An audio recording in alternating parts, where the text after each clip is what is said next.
Gente, hello. Welcome, bienvenidos to another episode, otro episodio de Hoy En Día TV. I'm your host and producer, Yessi Rodriguez. Bienvenidos. We have another amazing segment, as per usual. Bring onto the stage my amazing co-hosts. We have Dr. C. Andrew, the actionist. Yes, entrepreneur. We also have Nadine Barton, the author, entrepreneur. Welcome, lovelies. How are you? ¿Cómo están? Muy bien, y tú? Muy bien, y tú. Oh, I love it, Cece. Oh, you bilingual. You trilingual, honey. I'm trilingual. I'm quadlingual. I'm Duolingo. Not the Duolingo.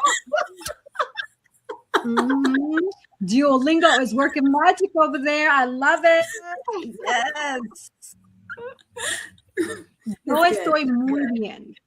Me alegro saber que estás bien también. Sí. Okay. Slow. Slowly. No, wait a second. Pero wait a piano is piano, slowly. Now, friendly reminder, lovelies, you know, Sunday is Super Bowl and Bad Bunny is going to be hablando español con las canciones, so you got to pick it up real quick. You're right about that. There you go. But I will say this, the beautiful thing about music is from what I hear, it's like the universal love language with music, right? You can always feel the rhythm regardless of what genre it is, what language you're speaking. I know for me, I appreciate opera, right? And so I know that depending on the song, either singing Italian or French, right? But because I appreciate the classical sound of opera and just how it sounds overall, I don't care what language they sing as long as it sounds nice. And I can go, right. Sing to me in French, honey. Oui. You know, in Italy, they had a word called va bene, and va bene meant like, you know, like, okay, like, all right. So, you know, but for me, I was like, just, you know, those two words, va bene, I was like, I could really express a whole genre, right, of me trying to tell them what I need, right? And then one of my friends was like, do it. So I'm going to do it for y'all here today on Hoy En Día, okay? This is the first, okay? So va bene means, again, like, okay, you know, maybe, so, like, you know, it could be like those types of things. So if I'm sad, I'm like, va bene, you know? If I'm happy, I'm like, va bene, you know, you kind of, you know, because they talk with their hands a lot, you know what I'm saying? And then, of course, when they're mad at people, you know, they do this. And so it's like, va bene, you know, even though, right, they get what I'm saying, even though these words, you know what I'm saying? So I go through a whole, like, emotions, you know, va bene, you know, like, hey, va bene, you know. See, you guys get what I'm saying, right? Right. I remember those days. I love that. You know what's interesting? Fun fact about me, a lot of people don't know this. I'm going to share that with y'all today. In high school, along with everything else I did, when I had time, I would work at a bakery and they spoke Italian and Sicilian. And so because I spoke Spanish, I was able to pick up on what they were saying and we were able to interact and communicate through their language of Italian/Sicilian and through Spanish. So it's interesting how, even though culturally we're different, but from a language perspective, this still has that Latin root or that Latin base to it that we can still understand each other and communicate. So yes, it's similar. The languages are similar, like due and dos. So you know, it's really similar. If you speak Spanish, it's easier for you to learn and understand Italian versus somebody that doesn't know anything about it at all. That's true. That's a good point. When I was in Italy, I was, you know, I had my little Italian book, my little travel book, and I was going around, you know, trying to, you know, ask for directions or ask for food or, you know, whatever I needed, just the basics. And I took a friend out because, you know, you get assigned someone, like when someone new checks on board, you know, they'll assign them a sponsor. And it's just basically somebody that kind of helps them get acclimated and show them around, you know, whatever they need, right? Show them the ropes. So we went on a trip and we were in, I think we were in Florence, and I was asking for directions, and I was very confident in my Italian. I only had a little bit, but I was confident in my Italian. And so I was asking this guy for directions in my best Italian. Okay. And I knew what I was talking about. I knew he could understand me. And the guy in his best perfect English, must I say, was like, what are you talking about? He's like, what are you saying? And I was like, I'm asking for directions. I was just like, OMG, you know what I'm saying? Because most of the time, you know, the locals, they appreciate you trying to speak, even though it's broken, but they can kind of put the pieces together, kind of help you out. But he told me, he said, what language are you speaking? I'm like, I'm speaking Italian. But he's speaking English. You could have asked him in English, right? I know. Because I asked him, could he help me in Italian? And he stopped, like, you know, to help me. And so then when I tried to hold a whole conversation asking him for directions, he was like, what language are you speaking? But this is what I learned. You know, this is what I learned. There's different dialects, right? So I was living in Greciano, which is like the southern part. And then, you know, Florence is a little bit more up north. And so it's a different dialect. And so when they would always say, you know, where are you from? Because I was in, you know, Napoli, Greciano, I'd be like, Napoli, you know, or Naples. And they'd be like, ew, because Napoli, or Naples, how we say it in English, is considered like the armpit of Italy because it's farmland, it's farmers and stuff like that. You know, but the food is amazing. You want fresh, real food? Go there, right? But I was so proud in that moment. And then when he came in perfect English, I mean, better English than me. Like, and that's where they put and I'm like, dude, you saw me. You know, I'm like, you saw me over here trying to speak my best. If you could speak English, why not just start with that? Okay, you clearly saw and could hear that we were Americans. But that was funny. But I did try because I know a lot of the cultures, they do appreciate when foreigners come over and they at least attempt, you know, to speak the language and stuff like that. So, and that did not deter me. I continued to speak Italian, you know, the best that I could. And people did, you know, dialogue and converse back and forth. So that was good. My confidence was not broken. I was not offended. I knew the basics and a lot, you know, conversational wise when I was stationed there too. But girl, don't ask me a lick of thing in Italian or Japanese because those days are done. I should have continued trying to learn. Nadine, you can do Japanese. You like mushi mushi, mushi mushi. Don't you know. Arigato gozaimashita. Yeah. See. Ooh, that's so cool. I love that. Oh, and that was just the basis of saying hello. Those were the fun times. That sounds like some really fun, good times for sure. Well, lovelies, as you know, this month is considered Black History Month, which is about visibility, truth, and legacy, and it honors contributions of Black Americans while also acknowledging the system they've had to navigate and overcome. And so in addition to that, I just realized also, I had no idea, there's also Teen Dating Violence Awareness Month, which is very, very important because I do know a lot of young people in situations that I would consider toxic, and they're so young that they shouldn't really be experiencing that at a high school age, right? So any thoughts about those two topics with regards to what this month, February, represents? Yeah, well, I'm excited, you know, for MLK Day and all that. You know, we just had that last month, and then now coming into, you know, this month and everything, you know, with everything. You know, I'm grateful. I'm grateful that we're on the calendar, right? Right. I'm grateful to have a holiday, you know, in any month. Like, we still got some months out there to get that don't have any holidays. We need to add some on, okay? So we can get some time off. But no, what's good for me is to know that I know in the school in which I substitute teach at sometimes, when I'm there, like, I teach them the history. A lot of these children don't even know anything. A lot of even African-American kids don't even know a lot of things about their own ancestry, their own history, and things of that nature. And I love to bring to light for Black History Month, or like inventions, right? Like all of these different types of inventors. And kids are like, oh my goodness, you know, for the street light and for the light bulb, you know, like the filament that's in it that makes it actually work, right? You know, for the microwave, it's so many wonderful practical things that we use in our everyday life that Black people invented. I'm sure there's so much more.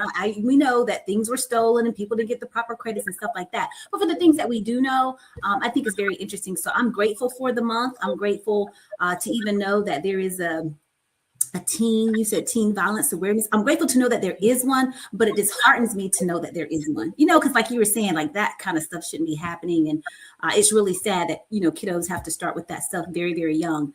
And those types of things. But at least I'm glad that people are aware and they're putting it on the calendar so that people can keep up. Because sometimes I can't keep up with all the we got a salt and pepper, celebration. We got bread and butter, like all the it's like I can't keep up. Bread and butter month, salt and pepper month. I don't know, pancakes and syrup month. I don't know. It's a lot, but I'm grateful, that they're putting the things on the calendar so that I'm aware.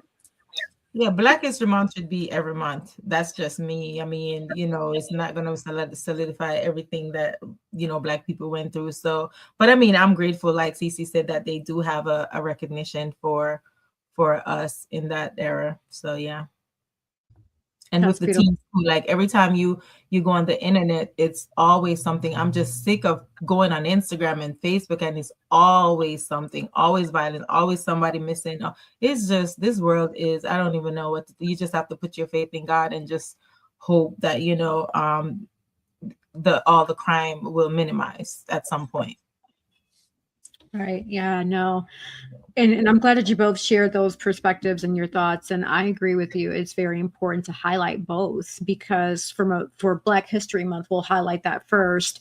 The key focus areas that people should be considering as the education and the truth telling, right? The representation of what it all entails. Like Cece was saying, there's a lot of Black inventors that we wouldn't have known of because we really don't hear about it quite often. So it's always good to really do your research, do your homework, so to speak. And so that way, if there is ever a conversation that you as the viewer and listener are having, you can confidently stand on it to say, hey, I know my history. This is what this is, right?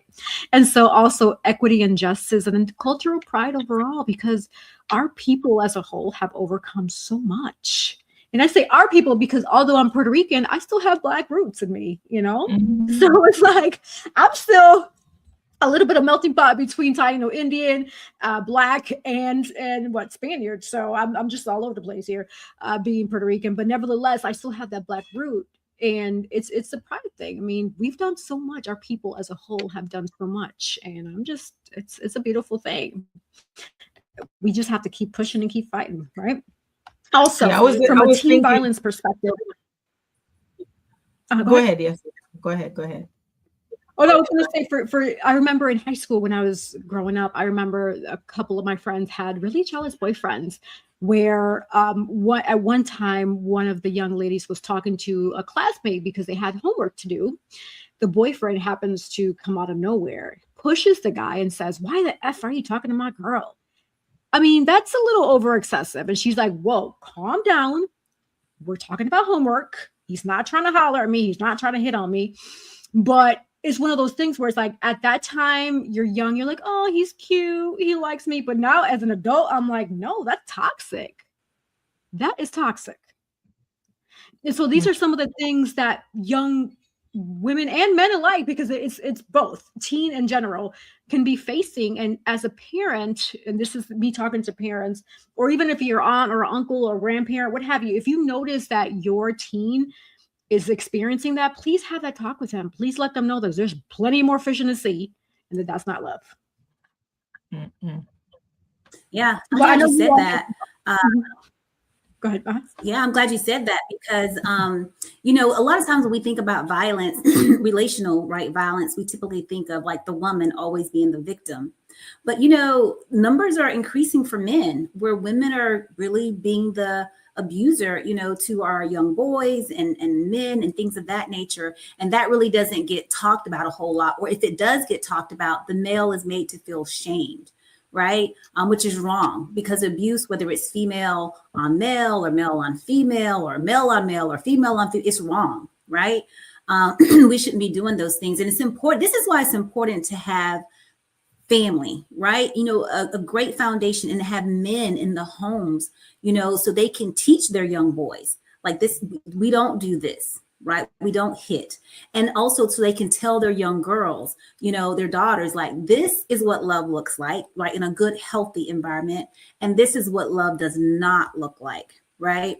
And so you have to be able to do that. Now, I know a lot of times in our culture, in our world, we define and identify love as being, oh, they buy me lots of things. Oh, they're really nice to me sometimes, if I don't make them mad. or, you know, it's a lot of materialistic. Oh, they listen to me. You know, they look into my eyes. So we have all this Google Gaga stuff kind of thinking that it's love, and it's not. And so I tell people, I want to share with you all out there now, if you do not know what love is, go to the Holy Bible, 1 Corinthians 13. 1 Corinthians chapter 13. And it's going to lay it out for you. Okay. And when you look at the blueprint, the foundation of what true love looks like, ask yourself the questions. Does the person in my life match up and mirror this? Because this is the truth, right? I know there's other religions and stuff out there, but any religion can use this because it's good, right? This definition of love is the true definition of love. And just see if it measures up. See if it's long suffering, right? See if it's patient. Okay. Because if people are always snapping off, you know what I'm saying? Nah, that ain't love. See if it's kind, right? So just look at that. You guys check that out, because that's going to help hopefully save someone's life, or even pull someone out of a toxic relationship, because they're going to say, hey, this is not matching up to what it says love is. Your love is completely opposite and contrary to the kindness, right? Instead of the kindness, you're showing me meanness, okay? Instead of the patience, you're very impatient. You see what I'm saying? So take that, food for thought. Yeah, it's a perfect example. I just did a voiceover like a few days ago. I'll put it on my, I think if you go to my Instagram, you'll see it. And I did a voiceover similar to that. You know, I saw the girl on Instagram posted it. I said, let me try it. So basically she went to the therapist's office, and the therapist was just going in on her like, why are you with this guy? You've been in my office for 19 times. Why are you with him? He's cheating. Is this, is that, is that. And she was going in and going in and going in. And then she was like, at the end of it, she said, finally, tell me, why are you with this guy? And she was like, because I love him.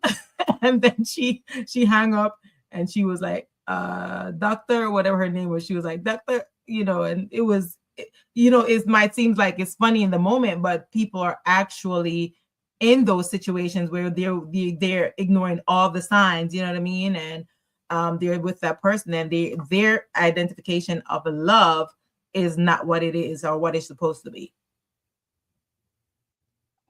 Right. No, absolutely. And I thank you both for sharing that perspective. I agree with you. I mean, it is interesting because being the outsider and kind of pulling back the curtain, right?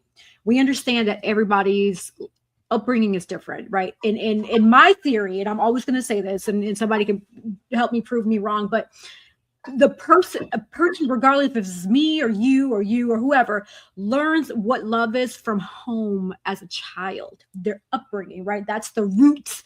Because when you're born, you don't know what family you're going to be born into. And so based on whatever environment you're in, you're going to grow into that. And then everyone's definition of love is going to be different.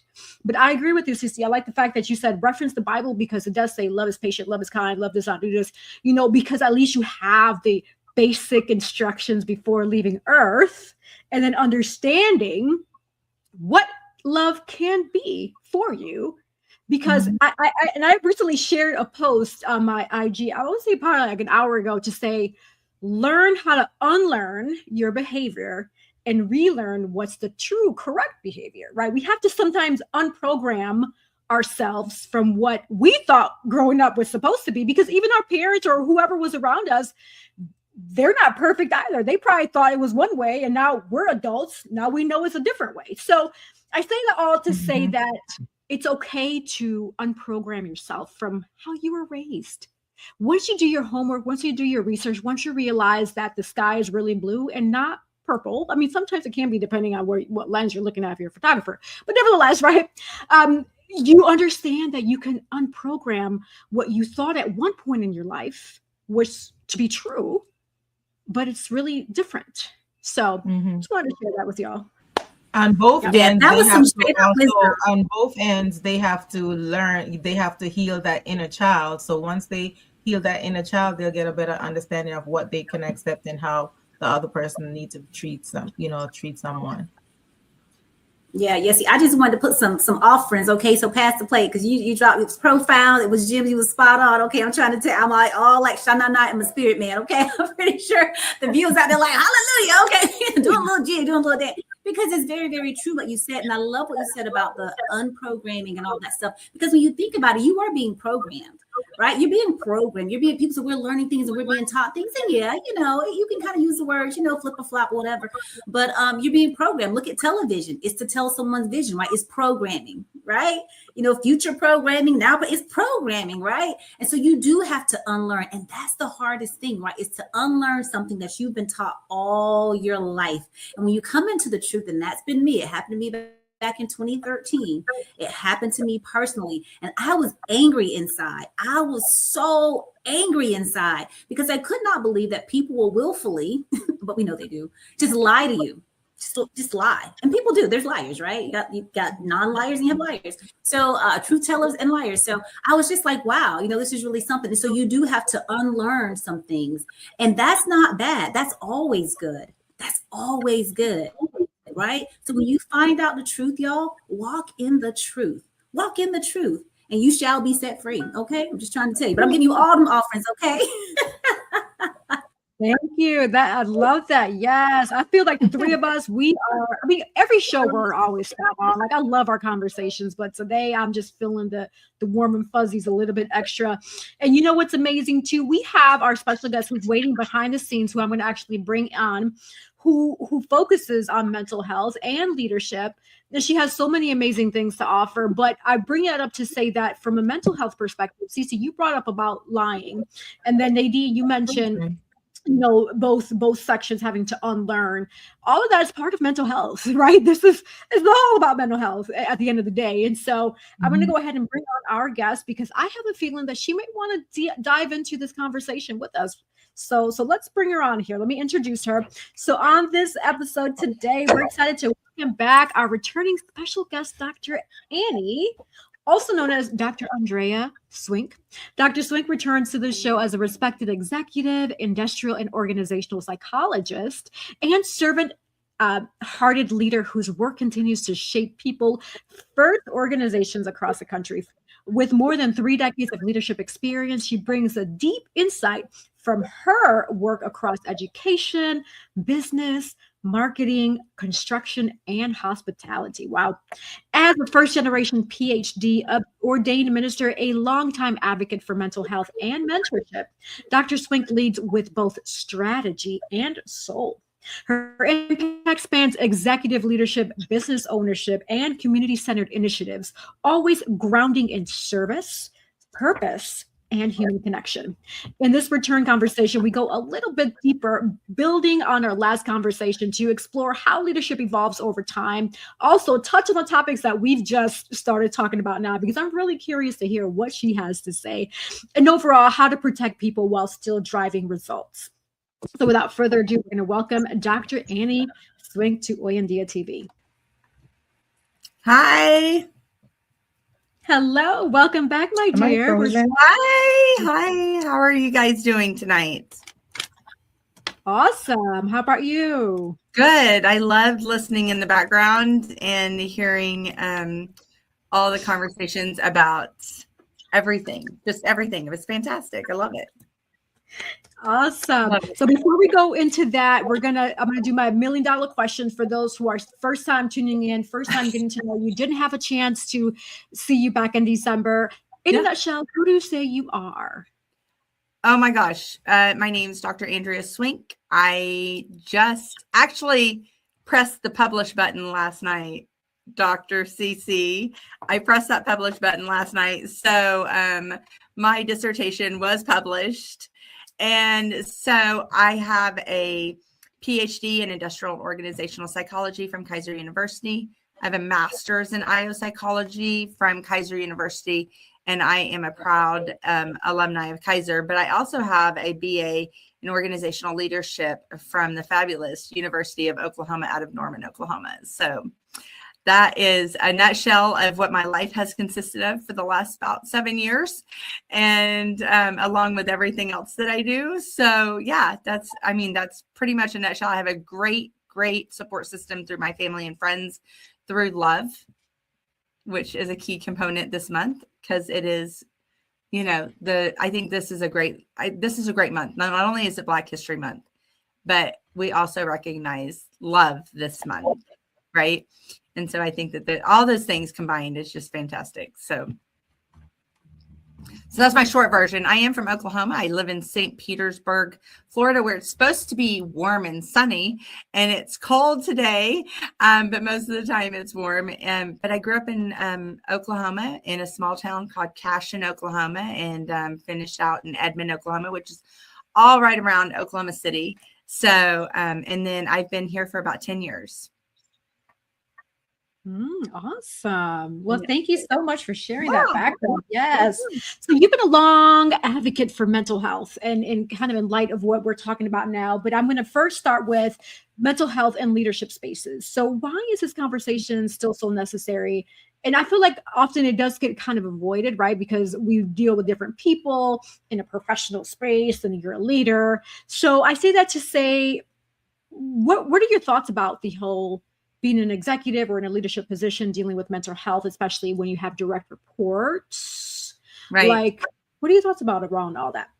Right. I think it's, I think the first thing we have to recognize is that we all have mental health, whether it be good or bad. And I've had mental health issues. I'm not like Cece. We all have to be honest.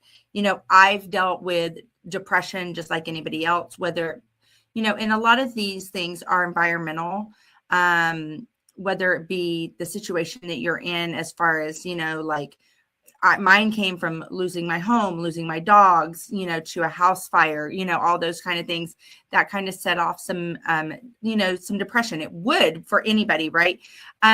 Things post, women after pregnancy.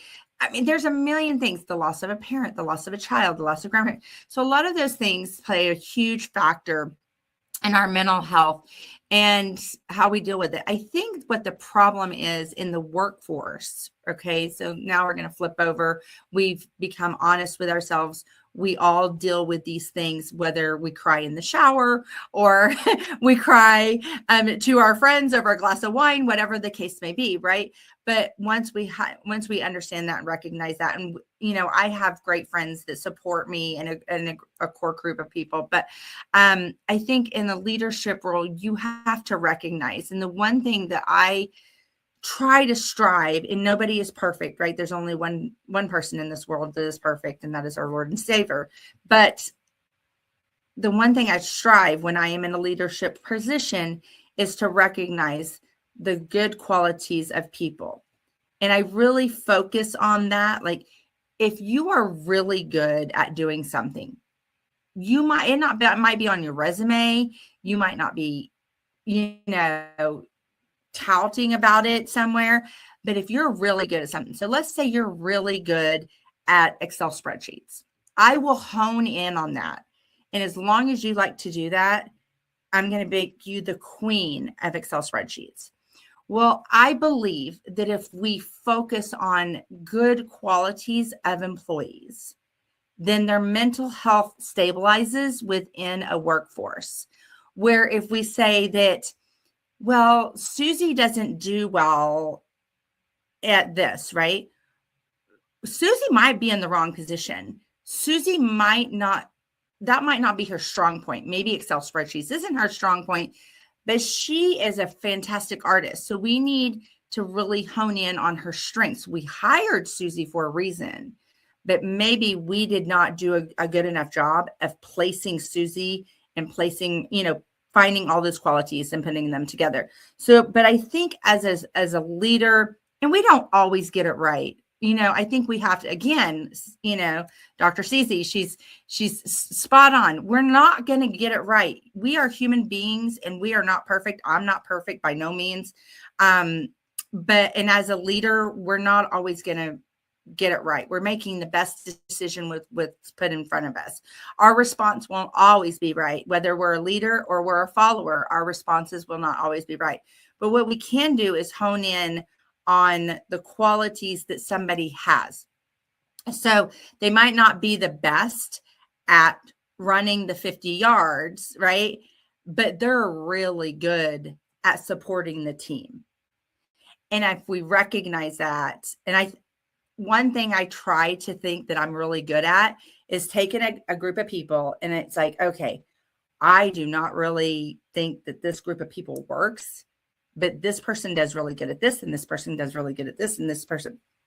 So if we take those 10 people and we divide them and we conquer everything with their qualities, then if they're doing something that they like and they're really good at, and we really build them up with that, then guess what? They will eventually be able to, expand themselves, and they will eventually have that confidence. And then mental health kind of levels out. This is my belief, but I believe mental health levels out. Then they feel comfortable coming to you as a leader and saying, listen, I am not having a good day. I just want you to know I'm not doing great at my job and not having a good day. And I learned that from a leader that I had early on in my life. And I love him till this day. I'm just going to keep his name because I know that that's how he wanted it. But I remember that there's something that happened in my life. I had a loss of a family friend, and I came to work and I was crying, and it was just crying. And he comes in and he goes, we're talking early 2000s. So he goes, take an MHD. And I was like, what is an MHD? I don't do drugs, so I don't know what you're talking about. A mental health day. This was before mental health was a conversation. And it doesn't seem like it was that long ago for us, right?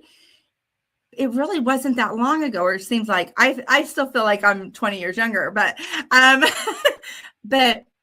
he goes, I want you to take a mental health day and gather yourself and come back tomorrow refreshed. And then I had 2 assistants, and I took the same approach with them. And I'm like, I don't care if you get your job done in 4 hours or it takes you 8 hours, but if you get it done in 4 hours, come and tell me. Okay, I got it done in 4 hours. Bye. And I think that, the Rockefellers and, I'm that's all I'm going to use, but they set this standard of we have to do this 40-hour week work. And I just don't believe in that. I believe that if somebody can get everything done in 6 hours, then they're just sitting doing this for 2 hours. Then we're struggling with mental health at work, because I'm one of those people that I'm like, well, there's going to be some point in this week where they're going to have to work 10 hours on a day because we're going to have a project that needs to be done.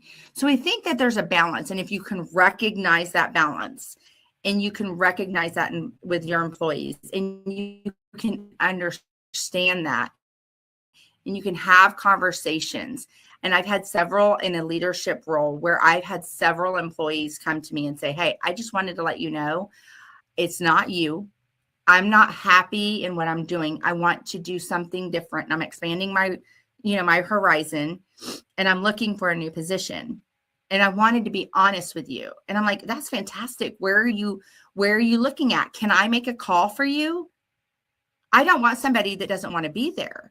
But they were so good about coming to me and saying, hey, and I was like, well, I was wondering, because the last couple of weeks you've been, a little standoffish or not just your normal self.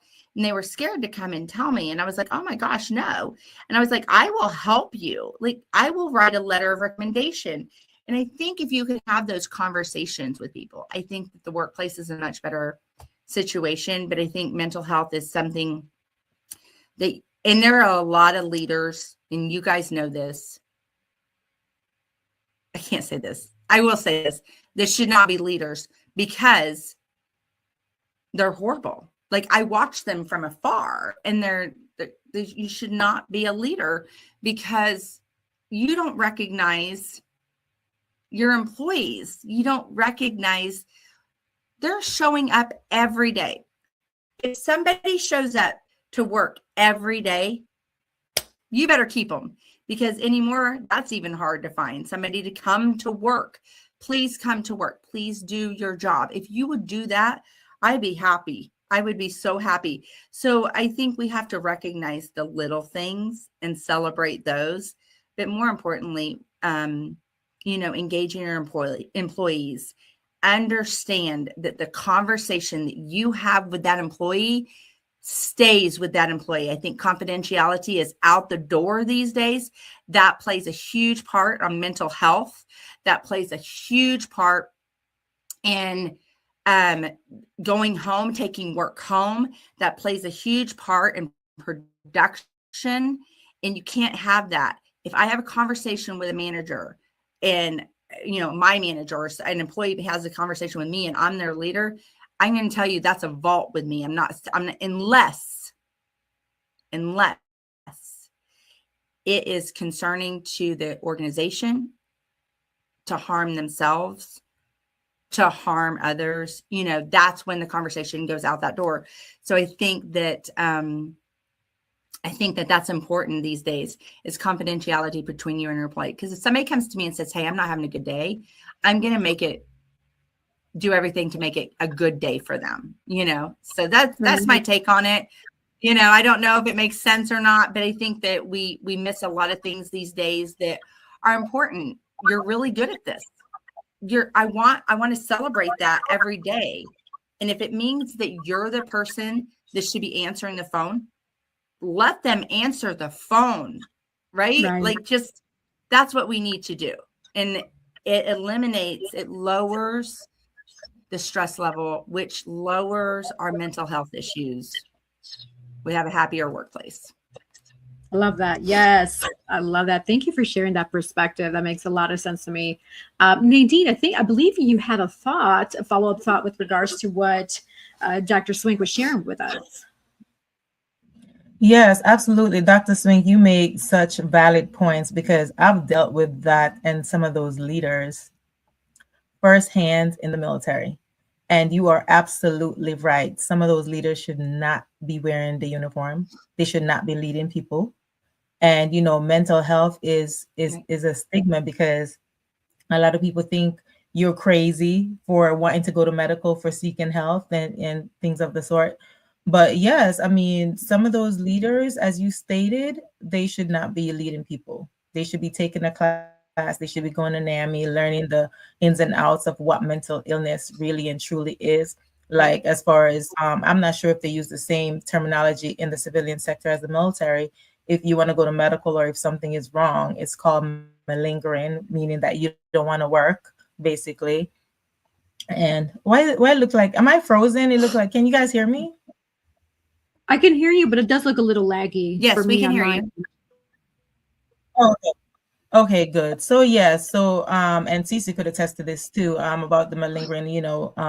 There are people that are genuinely sick, genuinely want help, and some leaders will prevent them from getting the help that they truly need. So yeah, it's a very great topic, and I'm glad that you brought that up, because mental health and the awareness of that can save somebody's life. Yeah, absolutely. Yeah. And I think it's important. Yeah. Andy, before you say your thought, we're going to go on a quick sponsor break. So hold that thought. And viewers and listeners, don't go anywhere, because we will be right back with Hoy En Día TV. At Cab Zenza, we believe beauty is a ritual, not just a routine. Rooted in intention and inspired by nature, our skincare is crafted to nourish more than just the skin. It nourishes the spirit. Every jar is made with purpose. Because when you flourish inside, it shows on the outside. Cab Zenza's isn't skincare, soul care. From the moment that I put this Cab Zenza on my skin, it feels most amazing. As you can see, it has your skin glistening, it's moisturizing. You too should get Cab Zenza. Luxurious body butters. A bold builder of people, purpose, and platforms, Girls with Gigs helps high performers and those desiring to achieve more shift mindsets and activate purpose. Whether it's career or leadership development, personal branding, or knowing your worth. In the job market, transformation has never been closer, because this is where purpose meets action and dreams become destiny. Book your free consultation today at www.girlswithgigs.com. Yes. So as I usually say, right now we are in winter. Make sure to hydrate that skin, largest organ of your body. Order Cab Zenza today. Also, find your purpose. Reach out to Dr. Cece with Inspired for Purpose, Girls with Gigs. She will get you aligned with your purpose. All right, so let's go ahead and continue on this juicy conversation. So before our quick sponsor break, Dr. Swinky, we're going to share your thoughts with regards to what Nadine had shared. Yeah, she makes a great point. And I think that there's a broader conversation that we definitely could dive into. But I think that the leader that is not good, and I might not be a good leader for somebody, right? So somebody that's under me, we may not mesh, and that's okay. And what we have to understand is that we have to separate, or I have to find another leader. I was just on a conversation last night about this. I was consulting individuals last night regarding their employment, where they work and their leader and stuff. And I think that the one thing is that Nadine, I'm hitting back on what you said, is that I had a couple of leaders that were not good. And the one thing that the president of our organization did was brought in mediators, brought in professional development, and it really helped the communication. And a lot of times that's what it is, communication. There are just bad leaders. And I think we see that in not just the military, but in obviously civilian life as well. And the military, thank you for your service. You know, I'm a huge supporter of veterans. I come from definitely a military family. And so, yes, absolutely. But yes, there are people that should not be leaders. Some people don't deserve to be in those positions. Are they making bad decisions or poor decisions in that moment? Is it a reaction? Is it emotional? And having emotional intelligence and understanding that. I know in our home, in our family, we have family talks now. We look at how we behave, how we react. It's so funny. My dad's staying with me, and let me give you 81 years of experience, knowledge, and emotional intelligence. And he said, do you know that when you talk to somebody on the phone, even though you're having a professional conversation, you say this term? And I said, I did not know. He goes, it's unprofessional and you should not say that. On the flip side, you should smile more. You don't have enough empathy. Now, my dad does not talk about that kind of stuff. And so the other day he responded to me in a manner that I did not really like. He was joking, but I didn't like it. Right. So I said, Daddy, I don't really like how you responded that way. Right. So even in our home, whether it's our home or workplace, we have to, is it just a response? Is it something how we react all the time? Are they not a good leader all the time? Or is it just that one moment? So that plays a big part in our decision-making as an organization, in how we approach, how we hire people, how we promote people, especially in the military. And that's a whole, Nadine and Dr. Cece, I'm telling you, right? Like, you guys are champs, right? But it is in how we approach that. And the military is a little bit different. In civilian, we can just move on with somebody else, right? But I also think that some people just don't have that emotional intelligence to recognize what they're doing wrong, right? So we have to figure out, whether it be third-party mediation, however that works, consultant, whatever, and understand that these two people are not working together, or a group of people, and we need to figure that out. And then there's some people that just are not good leaders, and you have to find a way for them to either be a good leader or they need to move on, because it can destroy an organization. Yeah, absolutely. Or the military. Thank you for sharing that. So, yeah, that makes perfect sense for sure, Dr. Swink. Cece, did you have a follow-up question or thoughts with regards to that? Yeah, I like how we started out and you were talking about how you're identifying these people's basically kind of like a SWOT. Anyway, how do you, as an IO practitioner, right? How do you find or see, right, employees or, whomever, their strength to be able to pull that out. So, we know, like, as you already mentioned, in many organizations, it's just like, we need someone to fulfill this position. And so it says on here that you're qualified and you job, and so you do that position, but it's really not your purpose or your passion. So it's just a job at this point. It's not a career. It's not something that I'm going to buy into the mission, the vision of the organization, those types of things. So when you onboard these new employees and they've been working there for a while, how do you help leaders, right? Being an IO psychologist, I help them to identify those strengths and weaknesses in their people, like as we're watching them and, seeing them in different, because sometimes when you're upper leadership, you're not always with, middle management or even just with your subordinates, right? You're not always there in the mix, seeing them do their day in and day out. So how can you, or give us some tips of how leaders can be able to kind of clue in to spot those strengths in their employees and help build them from there? Right. So, I mean, obviously you need to get back to your core values, your mission and your vision and your purpose of your organization. That is where you started from when you started an organization, however big or small you are. But I think that yes, there are tips and tricks that you can do as an IO psychologist. You can definitely have professional development. You can definitely have one-on-ones, consulting coming in. You can offer, which I think is a true pioneer in any organization. So if you have a CEO or president of an organization is offering therapy, whether it be contract therapy, counseling, whatever, to your employees, to where they don't really have to go off site. They can just make appointments on the days that they're going to be there. I think it's fantastic.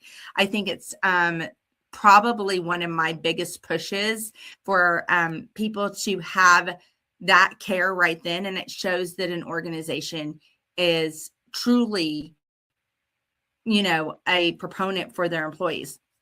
But I will tell you, the biggest impressions that have been left with me by leaders, whether they've been my leader, my president, or my CEO, or I have watched from afar in an organization, have had these qualities. One, they have sat with, whether it be the janitor or your top leader, and they know them. And I will tell you, the first thing that I ask when I started a new organization, whether as a consultant or I have been in a leadership position, is I have meetings with all of the employees. I find out everything I can about them, because if you don't know your employee, how are you going to know if they're having issues? You don't know your employee, how are you going to know if they're in the right position? A resume does not tell us. There has to be a thorough recognition. You need to be going through steps as an organization to thoroughly vet your employees that you're hiring. Now, I hired Susie, and she's going to do this job. And I'm going to use an example of what I did 20 years ago before I was ever an IO doctor, right? So 20 years ago, I had an open position for an assistant, and a gentleman came in, and I'll never forget this man. He's so amazing. And he comes in and he has a bachelor's degree, and he's like, I can be your assistant. And I'm saying, I go, I was very upfront in the interviews, and I said, listen, this is not an easy task. And I'm not saying that I'm hard, or difficult. I'm saying the job itself requires a lot of multitasking. It requires, and so I just want you to know, so we're going to do this on a temporary basis. And this was I think the first time I understood like industrial and organizational psychology, but I didn't identify it as that, right? So a couple of weeks into it, and it was a hot mess. I mean, he was just miserable, and I could tell it. So he comes up to me and he goes, I see why you tell every interviewer that it's difficult, because this position is very difficult, and you don't make it difficult. It's just everything that's required. I think I would be more suited in the call center. I said, why didn't you say that in your interview? I would have totally just walked you up to the call center, put you in an interview with the manager up there, and you would have been golden. And he goes, because I just wanted to get my foot in the door. He goes, are you upset with me? And I go, no. And 4 years later, he's the manager of the call center. He's this, he's that, you know, this was 20 years ago, right? I'm sure he's moved on. But right there is what I'm talking about, identifying CC. We have to identify. He just wanted to work there. He just wanted to get his foot in the door. But instead of having, you know, the courage to say, hey, I really just want to work in the call center. So if I can work for this for 5 days and move on, I'd be great. So those are some things that I recognize. I also recognize that I think that you should, again, have conversations. A large organization, I recognize I know his position is well in the hierarchy of the organization, and he is very well known. And so I can't say his name or the organization, but that man knows everything about his employees, from the janitor to his top managers. He knows what sports they like. He knows what coffee they drink. He knows if they have kids, who they're providing for. That for me tells me that he cares about his employees.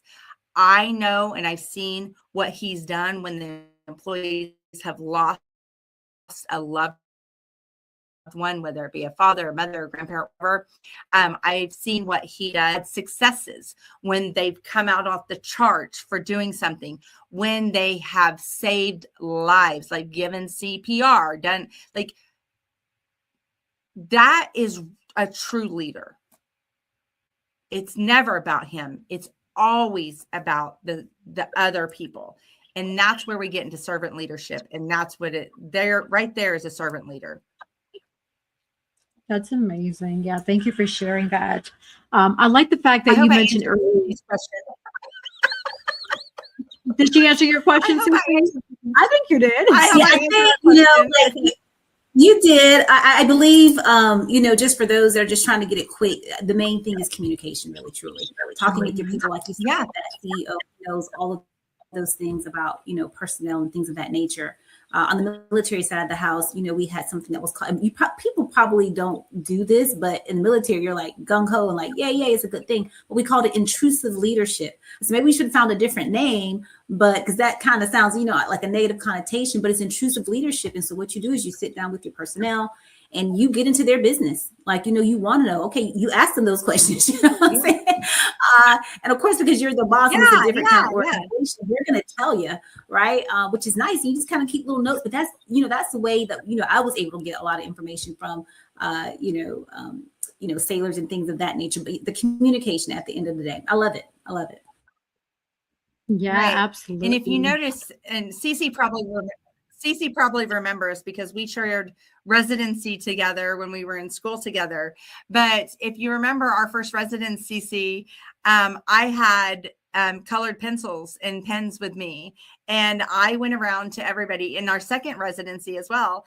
And that's how I found out everybody's favorite color. And because they'd be like, oh, I'm trying to find a pen or a pencil or what. I was like, oh, what's your favorite color? And magically I would pull out a purple pencil or whatever.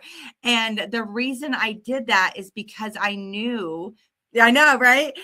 Is because I knew that these people sitting next to me on the left and the right were going to be very important in my success and my completing my program through school.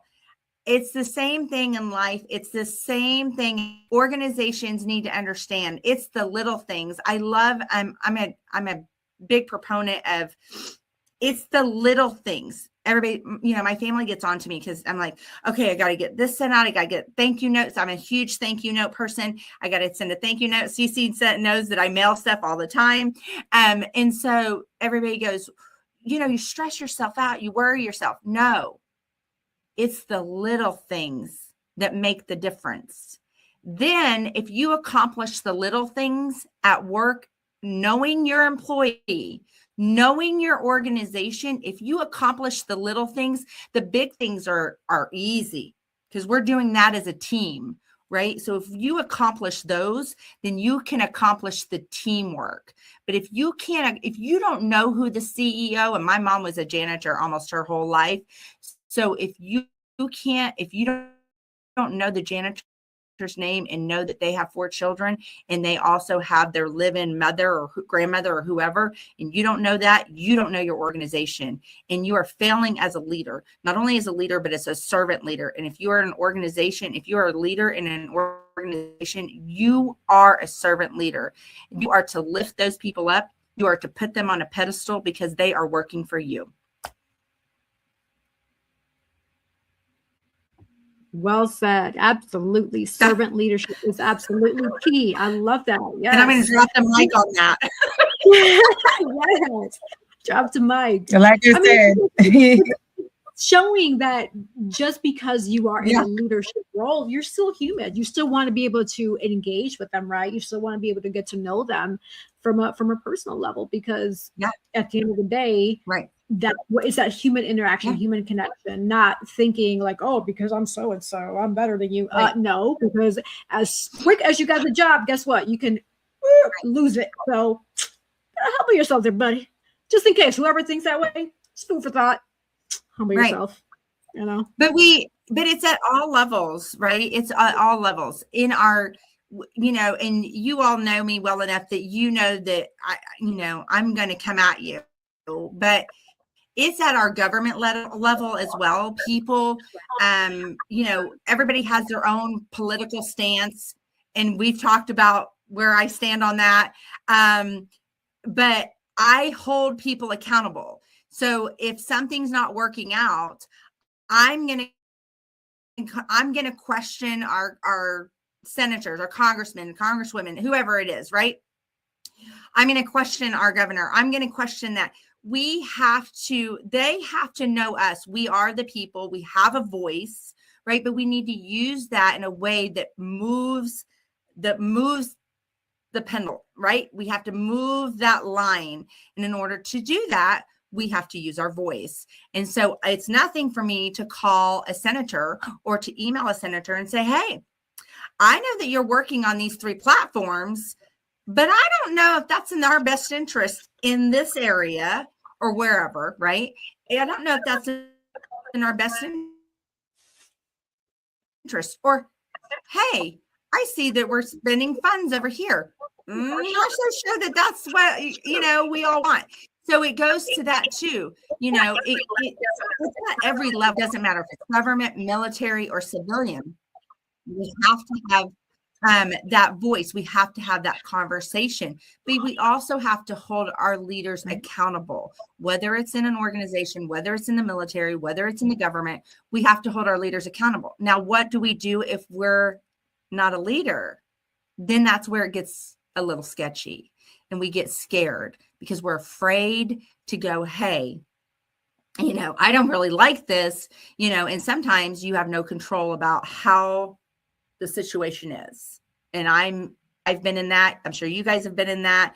You don't have control of the situation. You're like, I just got to walk away. And that's understandable. But a lot of times, if you go in and have honest conversations and say, hey, this is what I see. This is how I feel, or how it makes me feel. And understand who your leader is and how they respond. Well, sometimes they don't respond well in the mornings. Maybe they're not a morning person. Maybe they're not an afternoon person. But no matter what, if you don't communicate, everything's null at that point. Absolutely.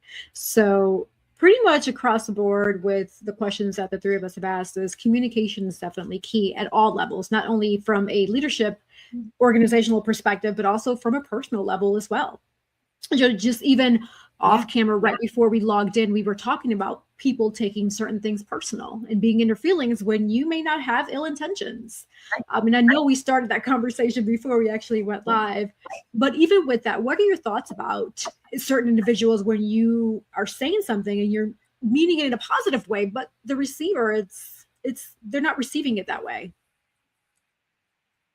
Right. And I've been in a lot of those situations. I think we all have. I look back and I could have done things different, or I could have said something different, whether it be the receiver or the deliverer. And we do that with our family. We do that with our friends. And can we learn from that? I have learned from that, and I've grown from that. And I think that there's one thing I believe in. Don't tell me it's not personal, because that makes it personal. You could say that to 100 people, and I guarantee you, everybody, like, if you tell me it's not personal, then it becomes personal, right? Everything is personal. Everything is personal, because when you speak to me, or you speak to your employees, or your employees are speaking to you, it is personal, because we're communicating as human beings. Our reactions, our facial expressions, our tone of voice, I talk very loud anyway. I have my voice projects. So sometimes, even when I'm talking to my dad, he goes, "Oh, it seems like you're upset." I'm like, "No, Dad, I'm just trying to express myself," right? So he's like, "Okay." So I have to tone it back, and I have to know that. And I think you learn that. My dad used to not be like that, right? My dad was very a Marine, blah, blah, blah, right? But now, 81 years into it, he's giving me advice of how I should approach things. And I love it. And I think that that's just a learning process, but it's always personal. It's not personal as I'm attacking you, but it is personal because we're having a personal conversation. I'm telling you that John is not doing well at his job. I don't know what's wrong. Maybe he's having some, home issues, whatever, but John is not doing well. I see it. I would just like to let you know that I don't want anything to happen. Maybe they're on a manufacturing line. There's a lot of things that can go on. And I think that it's important to understand that it's always personal. And why is it personal? Because we're at work. We're earning a living to do what? Put food on the table, a roof over our head, and clothes on our back for our family. It is personal. It's absolutely personal. Everything about it is personal. So how we approach it will determine whether it is actually directly personal to me, like I'm directing this to you, or if it's just, we need to have a conversation and let's attack whatever we need to do, and let's see if we can help each other. So but everything is always personal level. And that's just my opinion, but it's always on a personal. But when somebody tells you this isn't personal, that goes back to the greatest line ever. It's not personal. It's just business, right? It's always personal. It's always yeah, that line is it's personal because if you fire me, you fire the employee. Yeah. Cece, what did you have anything else you wanted to add to it before we pivot over to Nadine? Yeah, I was saying that line's a total cop-out because people want to disconnect. That's a disconnector. So they want to say, "Hey, I love you over here as my personal friend," and all that. But over here, like, it could go either way. So you might get cut, or or it might go well. But we're going to separate the two. Yeah. And I'm guilty of that. Like, I've done that. Say, "Hey, this is just business. Like, I'm not trying to be yada yada yada." But it's an excuse, right? I believe it's not only an excuse, but I believe it is like, I'm looking for the right word, and it hasn't come to me yet, but I'll use this word instead. It's almost like it gives them the right or the freedom to perhaps maybe treat someone badly. You know what I'm saying? Because if it's not personal and it's just business, and I say, "Well, no, I'm not going to go with this, or I'm not going to go with that," and maybe you have an attitude about it, or you're like, "I'm just firm when I'm doing business." You know what I'm saying? It gives them like some kind of a free pass, in a sense, in my thinking with it. And I've done that because I want people to know, like, my personal world be nice, and kind of show mercy and grace. When it comes to business, I'm like cutthroat. You know what I'm saying? Does that make sense? It's kind of like that. And so there is no separation, I believe, because like you said, we are people, we are persons, therefore it's personal. You know what I'm saying? So now how you receive it Okay, now that's a difference how you receive it, because you may receive it in a good light or you may receive it in a bad light. But like you said, I believe too, at the end of the day, that it is personal, and that doesn't mean that it's anything good or it's anything bad. It's just, it is what it is. We're dealing with people now. We can make it good or bad.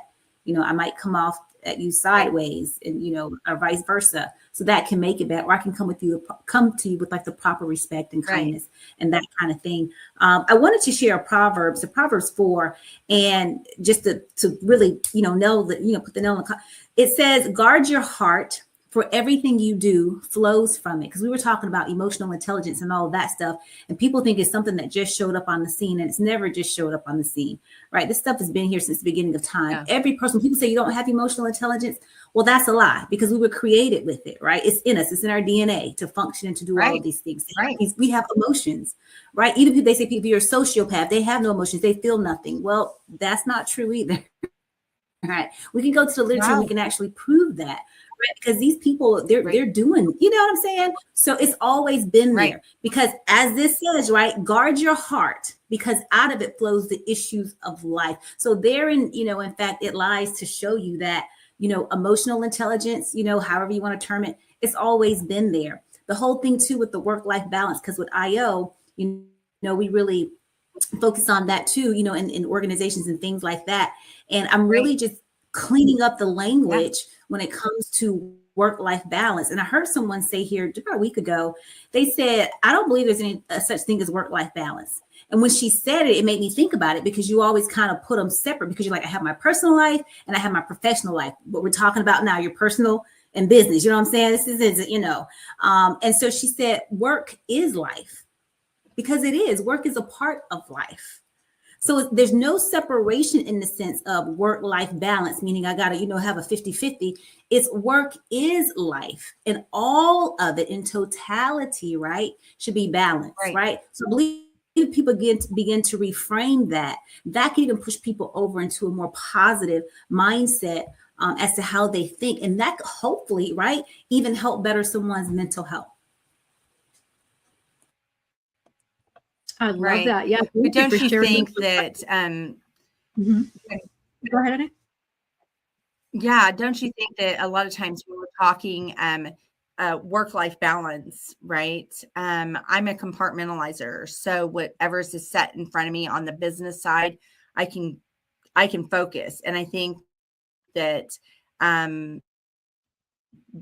you know, Dr. CC probably knows as I do, you know, sometimes you're just grinding it out, right? Like you're just like, I'm getting this done. I'm getting this paper done. I'm doing whatever I need to do. And I think that some people can compartmentalize.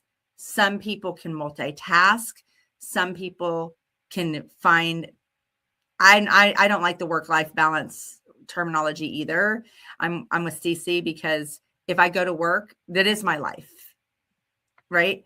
And I've got to come home from work, and then I've got to start a new life. And so, so I'm not a fan. I don't use that terminology, to be honest. I usually just say, okay, I need to stop working and I need to engage with my family or my friends or whatever. So I think that I'm a better compartmentalizer than a lot of people. I think CC is, I think everybody on here is, because we juggle a lot. So in order to do that, you have to be able to compartmentalize things.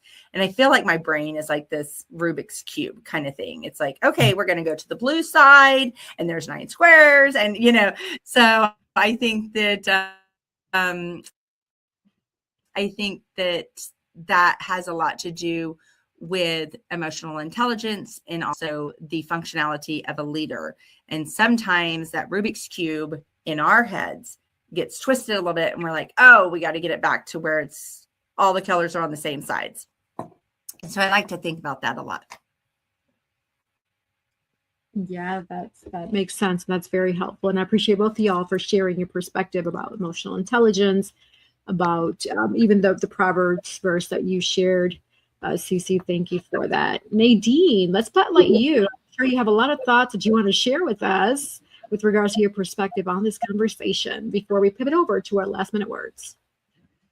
Oh, just like you guys said, most of the, you know, all the points that you said are spot on as far as like whenever I hate, like, you know, And I've been to therapy. I am healed. But even though I'm healed, that is not a trigger for me. But I don't like that when people like, don't take it personal. And like Dr. Swink said, it is personal because we are having a conversation, you know, and sometimes some people, when they say it, they probably don't think or understood, you know, that they've said, or they're just used to saying that word.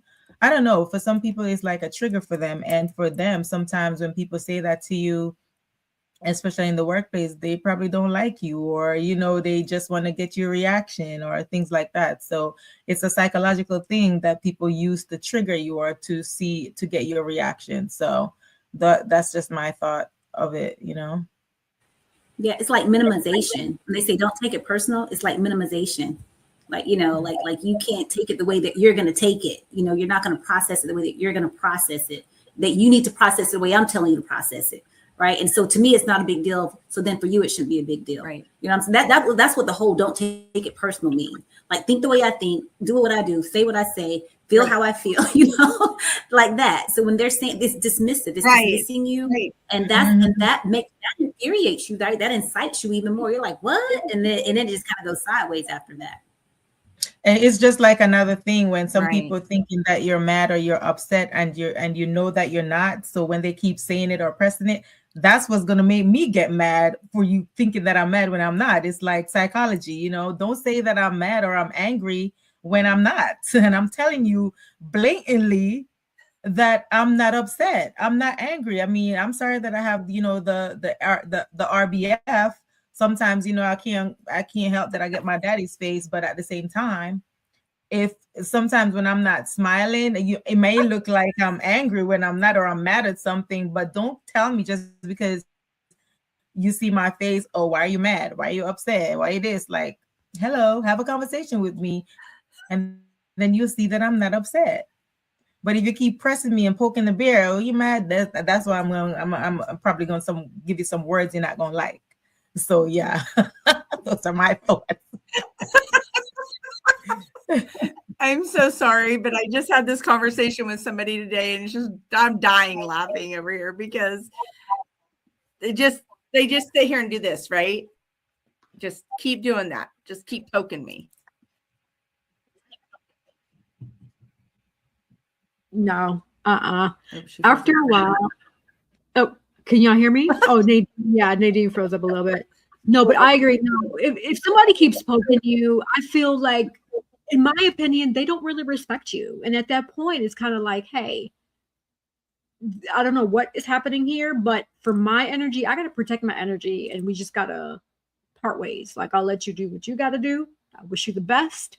But you poking me, that tells me that and we've had this conversation many, many times, and you're still doing the same thing. It's kind of like, you don't respect me. Like, it's time for me to part ways. I'm just saying. But hey, with that in mind, we can go on and on with this deep conversation, and I'm sure we will in a future date. But we're going to pivot over to our last minute words. This is an opportunity for you to remind the viewers and listeners where they can find you, follow you. If you have a quote, a paragraph, last minute words, anything that comes to your heart, this is an opportunity for you to share that. And to highlight how that pretty much looks, I'm going to have Nadine start us off, followed by CC, followed by Dr. Swink, and I will close out with the remaining sponsors of Hoy En Día TV. Yes, as you guys know, my name is Nadine Barton, just as you see it on the screen, and on Facebook and on Instagram, you could follow me at Nadia, BNADIAB _1202. And if you'd like to get a copy of any of my books, just go to nadinebarton.com, NADEAN, just one word, Barton.com, and you could get a copy of my books, or they're on Amazon as well. And like I always say, this is the perfect conversation, or the perfect topic to say life is 10% of what happens to you and 90% of how you react to it. So be kind and treat people nice. Yes, that's right. That was perfect. That was so perfect for a time such as this. Right? Absolutely. So, hey, I'm your girl, Sandra, the Actions with Inspire for Purpose, and also Girls with Gig. You can reach me on any of those websites. Just put the www in front and the .com at the end. Okay, I just came up with that. All right, no, I'm sorry. But no, you can find me there, right? My last words that I want to leave you with, and this is from the Holy Bible, because it's so good to me, right? It says, let every person be quick to hear, slow to speak, and slow to answer. You can find that in James 1:19. As I always love to say, love and light and inspired for purpose.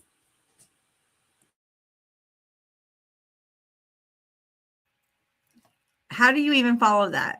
She just dropped the mic on all of us right there. Yeah, both of them did. So my name's Dr. Andrea Swink. You can find me on LinkedIn, which is usually my go-to place to hang out, and Dr. Andrea Swink. And I have Instagram as well, Dr. Andrea Swink. So those are my two go-to platforms. My go-to saying is kind of silly, but I love it. It's act as if it were impossible to fail. So always keep your head up, keep smiling, and keep pushing through. And you can do everything through the love of God. Thank you. Wow. The three of you, truly amazing. Another awesome show. We've learned so much about servant leadership, industrial leadership, or industrial organization leadership, and just all the deep diving topics that we had today. And I know, like I said, we can go on and on and on because I had a lot of thoughts, but I held them back, for a future show that you have to tune into to make sure to catch what we think, right? Because it does help you in life. That's what Hoy En Día is. It's a bilingual lifestyle show that helps you and positively motivates, enlighten, educate, and entertain the viewers and listeners with each and every episode. And I know we did that today. And so with that in mind, I'm going to highlight our remaining sponsors before I do my end quote. So we'll be right back. Don't go anywhere. Sponsored by Collective Wear, available at www.yessierodriguez.com/shop and myrod-enterprise.com/shop.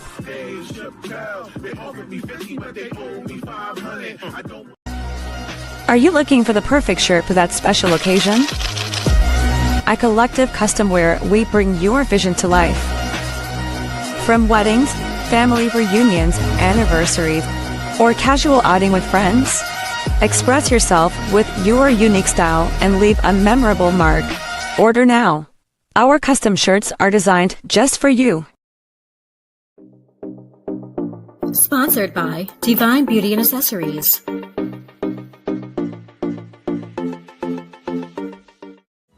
Watch Hoy En Día TV, Thursday, 7:30 p.m.